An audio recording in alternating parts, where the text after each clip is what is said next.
Should you activate your glutes before a workout? Let's talk about it.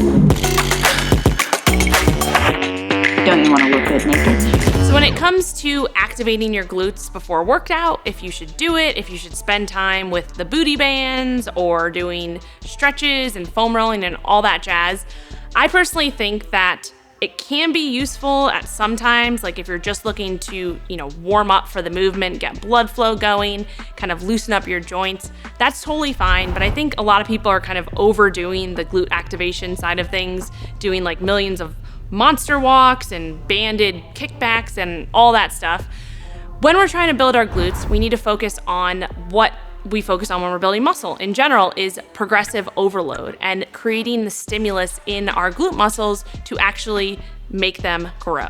So that's gonna come from just setting yourself up for success within the movements that you're implementing and not necessarily just adding tons of bands and all that stuff to the mix. With glute activation, what people don't realize is that when you stand up off of a seat or off of the toilet, that is literally activating your glutes. So you don't necessarily need to do a million glute activation exercises before you go into your squats or your hip thrusts or anything like that. The biggest thing to think about is how can you set yourself up in the proper position to get the most out of that movement.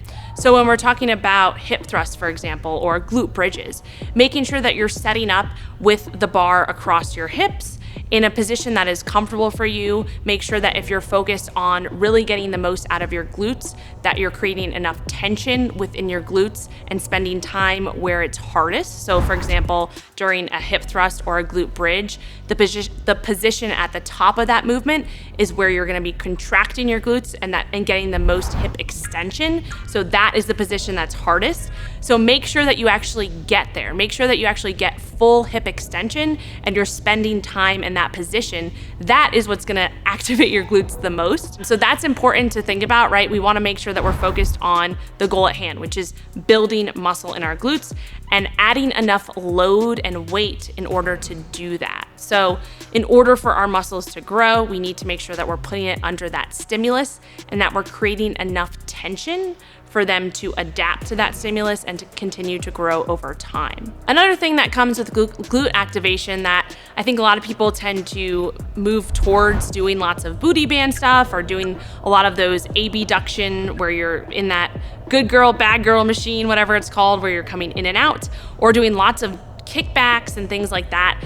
In those movements, you are feeling a lot of quote unquote activation, or you're feeling kind of that burning sensation. The thing with that is that we need to realize if our goal is to build as much muscle in our glutes as possible, we need to focus on the main driver of muscle growth, which is actually mechanical tension.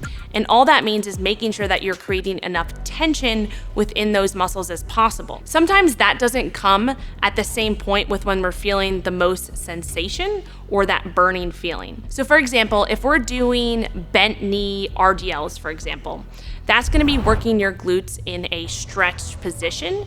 And so you might not feel a lot of burning sensation or, feeling like your glutes are contracting in that position, but you are creating a ton of tension as you're coming down into that stretched position. And what you may not realize is that that is actually stimulating your glutes a lot more than those booty band exercises or the frog pumps or whatever that may be, where you're actually feeling that burning sensation. We know from the research that the most muscle is built when we're training in those lengthened or those stretched positions. So those RDLs, those glute-focused split squats, the glute-focused leg presses, where you're in that stretched position versus other movements that you're more feeling that, the contracted position. So the barbell hip thrust or glute bridge, those cable kickbacks. Not saying that those movements are bad. You should definitely be incorporating those movements in your training.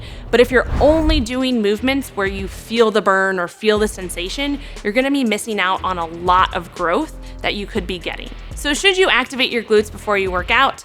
I would say if you focus more so on choosing exercises that are going to be the best exercises to grow your glutes and making sure that you're setting up with proper technique and in the proper position, that's where you're gonna get the most out of your glutes. And so I would focus on that and not necessarily focus on all the booty band stuff and the abduction, good girl, bad girl machine. Focus on the RDLs, focus on the hip thrusts, the movements that you're gonna get the most out of.